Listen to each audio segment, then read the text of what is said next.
Hey guys, what is up? Gelmig here, and today I am reviewing the Red Robin from Mcfarlane Toys, part of their DC New 52 line of figures.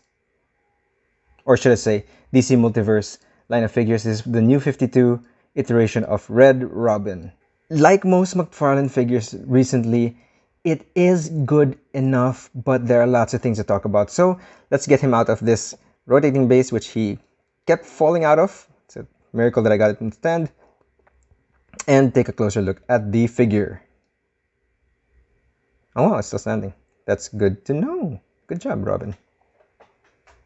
Before we get to the figure himself, of course we have to talk about his accessories, which is the usual DC base. The card with the bio at the back, which is right over there. And the card, by the way, is the same image as the back of the box, which there's something to talk about at the back about this. As you can see here, it seems to be a digital render of an early digital render of this figure, but you can see that they have wings coming down. Now I understand that you can pose these wings. Spoiler alert. You can pose these wings, but this is not what we're getting. This is kind of cool to have this. And it kind of sucks that it's different. It's just something to note. Also, the red of this one is a lot nicer than the red of this one. Already off the bat, I will say that. I like the red of the digital art better. More vibrant than this maroon color. So, things that could have been. Expectations versus reality. He also comes with a bow staff, which, as per usual in the recent McFarlane figures, it is much too thick, I feel. He can grip it well in his hand, which is good, very good. It is a little bit too thick, I think. On to the figure himself. First impressions is that he's really cool, actually. There are things to talk about. Like I said, initially, the red is not as red as I'd want it to be. But there's enough sculpt in it that he is fun. So let's get it out of the way. The details. Starting with the head. It's a decent head. Good enough. You have blue highlights in the hair, which is pretty cool. The skin is not necessarily proper human skin color, so it kind of throws me off a little bit, but otherwise he does look pretty cool. Going down, you can see he has straps that leads to his logo in the middle. Because of the paint, the way the paint was done, there's a little bit of shine in the middle. It looks like it's ruined.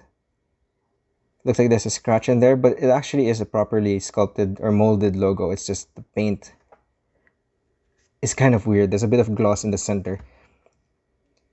The strap, you can see actually underneath there's space for the molding of the strap, which I'm not super fan of, especially for customizers, but it's okay. It's not super obvious when it's hanging out normally there. You can see a logo up here on the shoulder. So asymmetric shoulder, and then more straps on the bicep, going down to his gauntlets. His belt has that Red Robin logo as well. Pouches, and you can see that it seems like they use a different or less coats of paint here on the legs. It is noticeably different even in regular light. This is darker than this. So I don't know what's going on. I feel like they molded all of this in red and then painted it black, whereas here they did the exact opposite, which kind of throws off the look for me a little bit. The knee pads have a little bit of scuff mark, which is pretty cool, and the boots are kind of normal. I mean, it's sculpted well enough and it's normal. Going on to what makes Red Robin Red Robin. The backpack is this soft, sort of soft plastic material. You have the boosters unpainted at the back. And then you can see his wings are articulated at one point, right there. But they are very heavy though. So you can see they do droop a little bit. You can't get them to stay up like that, which kind of sucks, but they do articulate well, and they're soft enough that you can sort of, as you can see right here, you can sort of tuck them in to each other, on top of each other. So not so bad. Not so bad at all. That's what he looks like with his wings splayed out, and he can still stand properly. More or less. There you go. Now we got that out of the way, let's talk about articulation. His head looks up, just enough. Looks down. Again, Mcfarlane with their neck, dumbbell joint in the neck. Can't speak today. Very nice back ab crunch.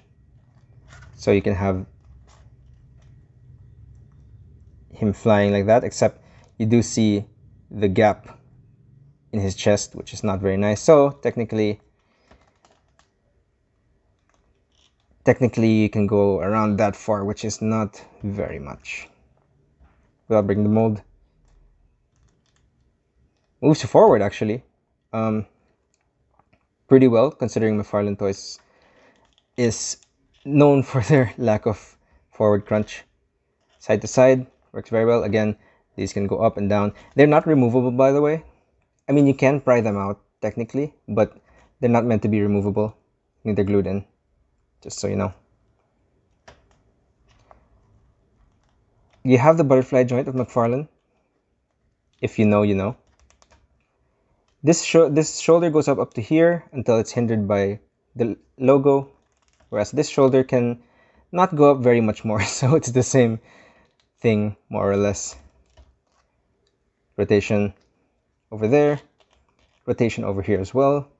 You have the double joint, which, if you work it well, it does get hindered by the straps on the arm, but otherwise it looks okay. You have Mcfarlane's Mcfarlane's ball jointed hands, so it can do up, down, joint there and joint there, which is good. I like it because you can play around with the bow staff a lot better. You can have him hold it like that, which is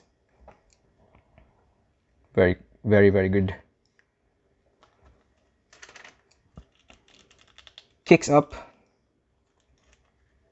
about there, kicks out just about there. Double ball joint on the double jointed knees, which is all the movement you could want. Down, up a little bit, and toes for the regular Mcfarlane ball joints on the foot. Hidden very well by the boot, by the way. Doesn't super hinder the articulation. This boot cuff, I mean. So let's stand Red Robin here as we do our comparisons. He stands at below 7 inches actually. Yeah. Say 6 9/10 of an inch. You can see he stands shorter than Batman and Nightwing. Although Nightwing is particularly tall. 2 other Robin figures that were released. This is Robin from the Rebirth, I believe, and Gotham Knights Red Robin. So there you go. Then we have Red Hood and Batgirl right there. Batgirl not wanting to stand, so I'll just right there. Right there. So he does stand shorter than other Mcfarlane figures. Keep that in mind.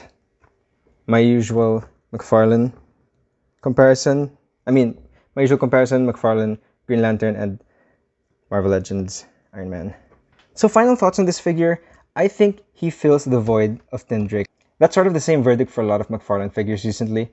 They fill the void for characters who we want. Could they be better? I think so. We could have gotten fist hands, we could have gotten more accessories. The fact that we got the bow staff is nice, but I wish we had gotten a bit more accessories, maybe like a different head sculpt with a cowl and maybe an interchangeable cape. Maybe that's an entirely new release. Maybe I'm asking for too much. But it's good enough, especially for the price point. you get your money's worth, actually. All things considered, it's a really nice figure. I don't have the DC Direct Red Robin to compare this with, but this is a good placement for your collection. For if you're filling out their Bat Fam, or if you just like the Red Robin, I think this does the job very well. Highly recommend this figure for a Red Robin fan, or for a fan of action figures in general. It's a fun figure.